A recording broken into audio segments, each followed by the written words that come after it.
Gen Z millennials are scared of waking up tomorrow and clocking back into work for another 40 plus years or so. In this video, let's discuss how life sucks for just about every age on the generation spectrum, and hear some different takes from questionably deranged people on the internet, including myself. And if you personally have been enjoying my daily doomer commentaries over here on the page, feel free to like, comment your thoughts and opinions down below, and subscribe to see my daily videos right here on the channel. And a huge shout out to the few that do go above and beyond. Check out those links down below in the description.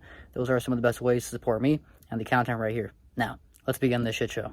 I don't want you to be 85 and dying on the Walmart floor because you're trying to make enough money to pay for rent. I'm not going to be 85 or dying on the Walmart floor, but I appreciate your concern. Why? Why do you think? I don't want to be 85 years old. Why do you think you're not going to be dying on the Walmart floor? If you never have a career situation I figured might out, die on the Walmart floor when I go shopping next week. I don't know.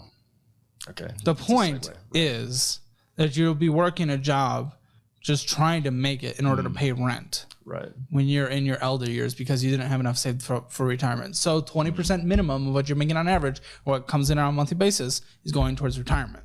50% on needs, no more. That other 30% can go to your wants, which is a huge percentage. I can't just nod my head at that. I'm not saving for retirement. What the I know. Why?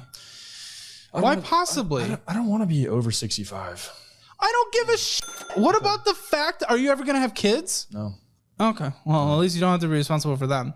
Yeah. I mean, that's totally chill. That's yeah, see, that's where this would be bad. Bad. Well, right? yes. If there was some...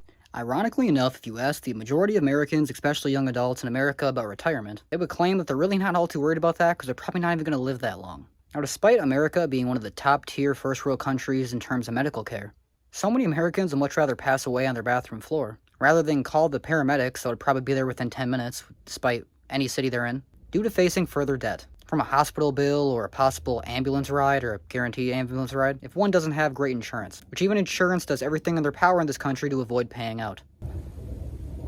Oh, you know, typical capitalistic business. And every food label tells you how not nutritional it is, so no wonder the majority of people growing up here in this society are questionable about the longevity of their life.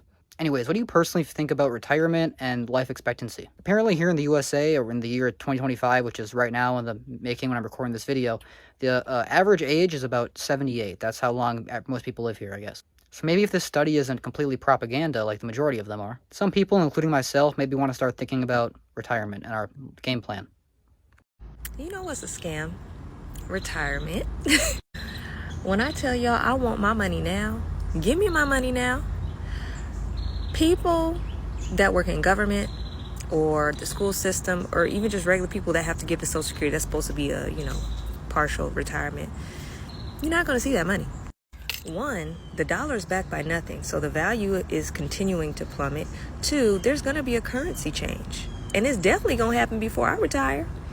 Not only that, they're projecting the age of retirement to be between like 67 to 70. That means you're going to be at your desk, bam, head going to hit the keyboard because you're dead. You're going to die at your desk. Or you're going to just keel over doing whatever it is that you do for work. And guess where that money going to go? Right, it's going to be absorbed right back into the banks and investment companies or whatever. This money doesn't exist. I should be able to opt out. If I want to leave work at 67 and only have a trailer to my name and go live my life, I should be absolutely able to do that if I want to with my money. Shoot, the people that was paying into Social Security in the 70s can't even live off Social Security. So you already know that's just not even going to exist. That's not even going to exist by the time. System here in America for retirement being that you really can't access it without a pretty huge hefty penalty until you're so old you're basically already dead. Makes somewhat sense if you focus on the plan based off of just compound interest. But the insane penalty to take out your own money early is kind of outstanding. I actually have some personal experience with this myself. Being that the first job I had when I first got out of high school, I didn't realize that when I was setting up my banking information for my direct deposits for my paychecks, that I apparently had checked the box to put 5% down towards my retirement 401k plan every paycheck. As well as I think I had like a company match as well, so that was nice. So anyways, when I quit that job 2 or 3 years later, I actually got a letter in the mail about 3 weeks after I quit, telling me I had about $7,000 in some unknown account out there just floating around. And I had around 2 weeks to figure out what to do with it. So now, before any of you financial advisors come at me in the comments section claiming how your 20s is the best year for compound interest or any shit like that, trust me, I already know. And I did do the whole investing compound interest calculator that around the age limit that I'm supposed to be retiring for the age I am. I'm currently 25 right now. That $7,000 would have been around $60,000 by the age of my current retirement plan if, the age doesn't continue to increase like it's most likely going to. But being I was a young and dumb kid, I cashed that shit out, and I think I got like $2,000 cut off, so I got like $5,000 and some change. But I did do some good with that. I actually used that to get out of my slumlord Section 8 apartment, as well as survive for like 3 months, because money doesn't go that far here in the States. Anyways, that's my story. Please let me know your current age range, your personal retirement plan, or if you plan to retire at all down below in the comments. Now, although I do plan to start investing again, and I am like 25, money sucks, so with shit being so tight, we're going to talk about how the average American has a really hard struggle investing at all. Millennials are going to work until they die, and Gen Z is going to have to work even longer, according to a new article released by Yahoo Finance, saying that millennials and Gen Z are going to have to save $3 million in order to retire comfortably by age 65. If that doesn't blow your mind, let's look at some more facts, because this gets way darker really fast if we look at the details behind what they're saying here. First thing to point out is if you start working at age 20 and you never take a year off, or any time off for that matter, and you work until 65, that's 45 years of working 9 to 5, 5 days a week, maybe more than that. So if you look at that 45-year span of working and you divide the $3 million you need to retire by those 45 years, you wind up with $66,000 a year you need to save in order to hit that $3 million mark. Thankfully, we don't have to save. We can invest in the market, which is going to help us hit this target. So if we expect an average of 7% return every year compounded for those 45 years, you only need to invest about $800 per month in order to hit that $3 million target. But the average American right now has less than $1,000 in saving. Not saving $1,000 every month. They're maintaining less than $1,000 total in saving. The total amount in savings month to month. So that $800 a month that needs to be invested. For millennials and Gen Z, where is that money going?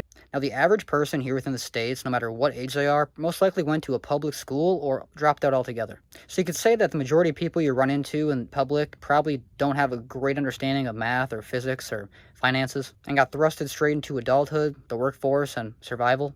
Well, nobody really teaches them what happens as they age. Not only do people here not really get warned about the future, despite it being all around them, but nobody really, takes a real glimpse of perspective, I guess. But unfortunately, the average person is far too dumb to put everything together long enough to actually see how screwed up everything is all around us. So now that I've basically told you that you need like 5 lifetimes of your current salary to retire, please let me know down below in the comments how much you have saved and if you still think it's enough. Well guys, that's going to wrap up this video discussing how, despite how old you are, we're pretty much all screwed. Retirement is a scam.